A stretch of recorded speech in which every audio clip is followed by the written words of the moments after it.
we call stage one faith before doubt.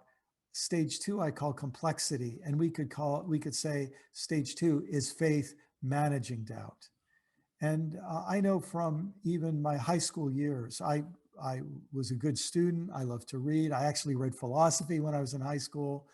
And so I started encountering all these questions and issues and challenges to things that I'd been taught by the trusted authority figures in my stage one experience.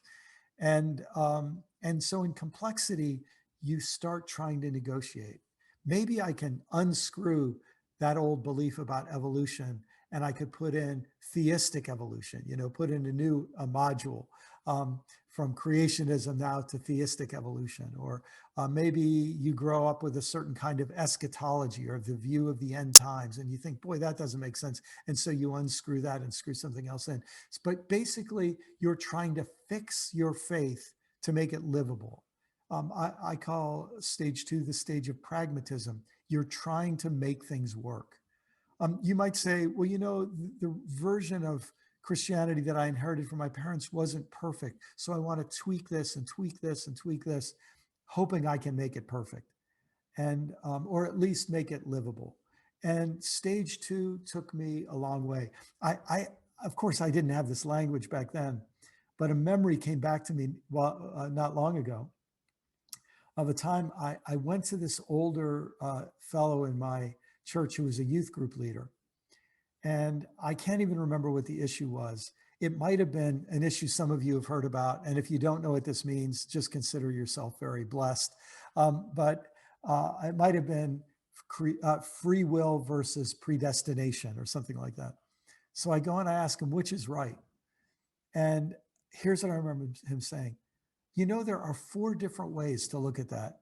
And good Christians hold all 4. Let me explain them to you. And he goes through these 4 views. And then he says, I'm really comfortable with these 2, somewhat comfortable with this one, not really that comfortable, but a lot of Christians are. And he gave me this 4 options. And my mind was blown because all authority figures in my life had told me, this is right, that's wrong. This is right, everything else is wrong. And now he's giving me 4 viable options. That's the world of complexity. And I loved stage 2. I loved complexity. The way I see stages, it's not like you're in one stage and then you leave it behind and now you're in another stage and then you get rid of that. I look at stages like rings on a tree. And your first stage, there are things you're learning that you're going to need for the rest of your life.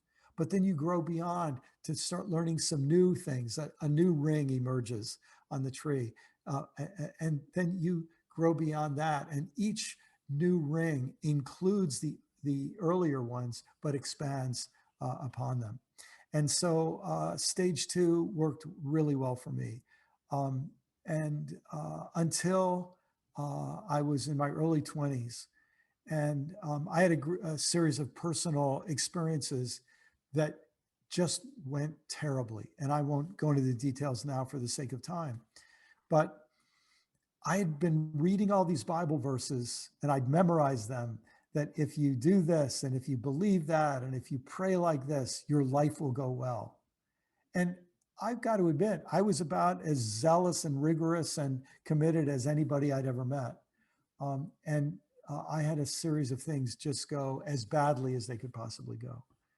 And I remember thinking all those easy steps to success that I trusted, all those promises I claimed, they just didn't work.